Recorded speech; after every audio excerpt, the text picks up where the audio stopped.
Incidenti i rënd në rrugën përpara sallës së seancave plenare të Kuvendit të Shqipërisë.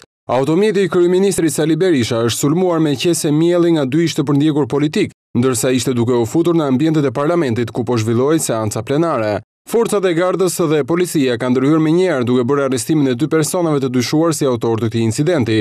Të arrestuarit janë shtetasit Skënder Tufa, kreu i shoqatës së ishte burgosurve politik të Shqipërisë, dhe ishi përndjekuri Agim Gollçaku, të cilët edhe herë të tjera kanë qenë protagonistë të përplasjeve me figura të mazhorancës qeverisëse. Pas qëndrimit në ambientet e komisariatit nr. 1 në kryeqytet për mikrofonin e kanalit 7, ata kanë rrëfyer se janë dhunuar barbarisht nga oficerët e gardës, të cilët i kanë goditur duke i shkaktuar hematoma në pjesë të ndryshme të trupit, ndërsa gjatë qëndrimit në komisariatin nr. 1 janë trajtuar njerëzisht. A ju dhunuar në rajon e policisë? Jo, nuk na dhunuar në rajon e policisë, po sapo e hodhëm ne miellin në mënyrë simbolike ke kryeministri, eskorta e kryeministrit u sul kundër nesh në mënyrën më barbare. Më thyn syzet, më çan këtu, më çan këtej, më grisën këtu, më morën zvarr, më morën orën, më thyn, nuk e di se çka kanë bërë me fjalë.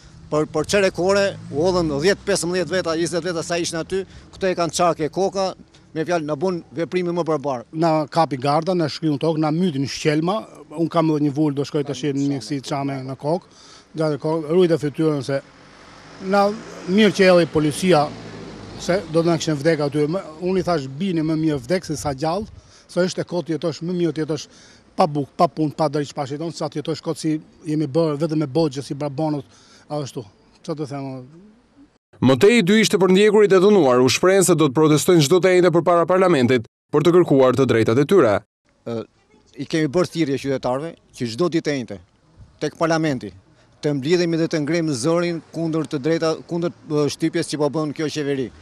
Po shitet pasuria kombëtare, po shitet trulli sikur me qenë malli i babës. Ky incident pason një tjetër ngjarje të ndodhur në muajin mars të këtij viti, kur dy ishte përndjekurit qelluan me grusht kryetarin e Komisionit të Ligjeve dhe njëkohësisht deputetin e Partisë Demokratike Ilir Usmajli.